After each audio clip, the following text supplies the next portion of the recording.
Audio on demand from Vision Christian Media. Foundations. There's nowhere in Scripture, this is just church tradition. You know the Christmas carol that says, "We three kings of Orient are"? Yeah. It's a lie.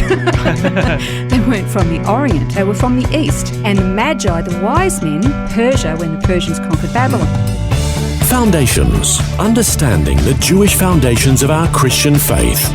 With Robbo Robinson and Mandy Warby. We're very familiar with the Nativity story and especially the role of the three wise men, or the Magi as they're known. At least we think we know about the role of the Magi. Well, in this program, we're going to take a closer look at them, who they were, where they came from, and why they were so interested in the birth of Jesus. It's very, very interesting, but I think we kind of have to have some, just a little bit of context, and of course the Bible is the source of our context. Well, let's read Matthew chapter 2, which talks about the Magi. It says, "Now after Jesus was born in Bethlehem of Judea, in the days of Herod the king, Magi from the east arrived in Jerusalem, saying, 'Where is he who has been born King of the Jews? For we saw his star in the east and have come to worship him.' When Herod the king heard this, he was troubled, and all Jerusalem with him. Gathering together all the chief priests and scribes of the people, he inquired of them where the Messiah was to be born. They said to him, 'In Bethlehem of Judea, for this is what has been written by the prophet, and you, Bethlehem, land of Judah, are by no means least among the leaders of Judah, for out of you shall come forth a ruler who will shepherd my people Israel.'" Now, we've read this passage many, many times, but sometimes I think we just get quite caught up with church tradition over the years, and we have this image in our head. We see a vast desert with sand dunes and three little camels with three rich dudes on it wearing crowns, and they're making this trek. And the other thing is that I think because of church history severing any Jewish connection from the Bible, around about, I think it was the 3rd century, they were given actual names by the church, and they were considered to be from maybe Africa or Asia or Europe, and some were considered to be, some from the 4th century thought that they were the descendants of Shem, Ham and Japheth. And then by the 14th century, the Armenians taught that they were from Saudi Arabia, Persia and India. And again, given names. There's nowhere in Scripture, this is just church tradition. You know the Christmas carol that says, "We three kings of Orient are"? Yeah. It's a lie. They weren't from the Orient. They were from the East.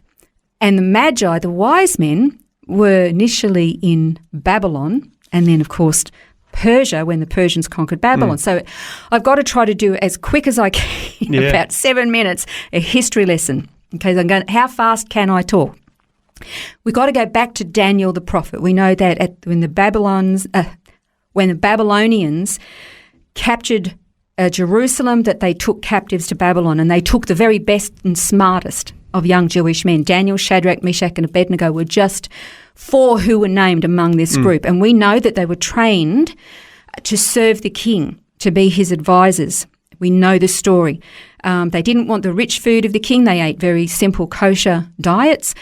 But they were trained in everything from literature, commerce, trade, the Chaldean religion. They were given Babylonian names, and they were trained in the sciences, the arts, law.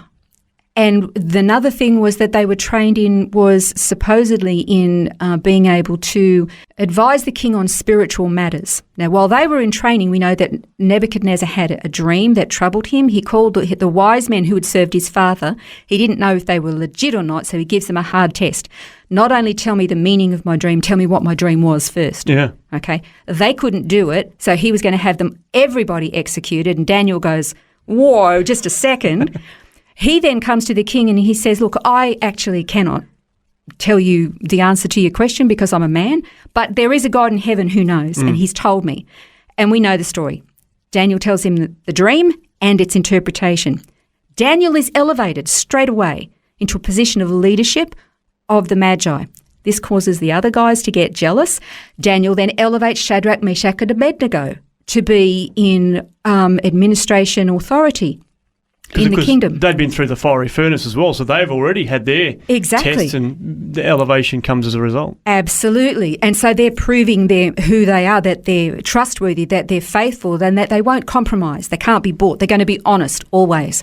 Then we know that when the Medes and the Persians invade and conquer Babylon, that Darius becomes the king. The rest of the Magi are jealous at Daniel. They set him up and they use the king. Daniel is thrown into the lions, survives, and then what does Darius do? He then kills all the old guard of the Magi. And so who fills their roles? Okay, the Bible doesn't tell us. I'm going to hypothesize at this point, okay? My hypothesis is that he's already elevated Shadrach, Meshach, and Abednego. My hypothesis is that he also brings in more Jews into the ranks of the Magi. Well, we know that there were some of those other young, bright minds that were being trained, so they would have been there to be elevated. And we know that, many Jews, about 50,000, went back to Judea with the days of Nehemiah and Ezra, but only 50,000. The rest stayed in Babylon. So he had his own countrymen there. So my hypothesis is that the Magi had more Jews within their ranks. Not only Jews, but Jews. And so they were trained in all things regarding Babylonian and Persian culture, commerce, everything, okay? Even the sciences, which included astronomy. Did it include astrology? Possibly, but we also know that Daniel and his brethren would not compromise. So they might have known about what it taught and believed, but they were not practitioners of it, but knowledgeable in it. But astronomy, studying the stars and the heavens, absolutely. We also know that they would have been taught by Daniel about the prophecies he had regarding Messiah. Yes, we'll read about that in Daniel 9:24-26. He talked about from the signing of the decree, or the decree to rebuild Jerusalem, there would be a specific number of days or a specific time frame from that decree to when the Messiah would be cut off. Well, before then a Messiah is executed, he's got to be born. So they could estimate when aroundabouts the Messiah would be born. So my hypothesis is that these Jewish Magi, while doing their job in advising the king and all things pertaining to the kingdom, were watching and waiting and counting. And when the decree was signed, those generations then started to count, okay, it's getting closer and closer and closer and closer. And my hypothesis is that at the time when it was almost when he could be arriving any second, that there is an astronomical event, a star, something takes place in the heavens, and that triggers these Jewish wise men, these Jewish government officials in the kingdom of Persia to say, it's time. He's here. Let's follow the star. Follow the star. Yeah. And so my hypothesis, I guess I'm going to pose it as a question as to whether or not this is correct. I can't say that it is correct because I can't point anybody to a passage of scripture that says, Daniel appointed more Jews to the ranks of the Magi, and they watched and they waited until the star appeared in the sky, and then they travelled, and it doesn't say that. But what we do know, we know what scripture says. We know the history of Babylon and the Jews being taken into the diaspora and captured, of the Jews being involved in the ranks of the wise men. My thing is this, if church history or church tradition is correct, why would kings from maybe Africa or India or Asia or Europe or Persia or somewhere, why would they, who had no connection to the Jewish people before Jesus' birth or after Jesus' birth, why would they suddenly decide, hey, a Jewish baby of a royal birth has just been born. I think we should take a bag of gold, you can grab a box of incense and he can grab some myrrh, and we'll trek across the desert, leave it at this child's feet, and then sneak out and go back home.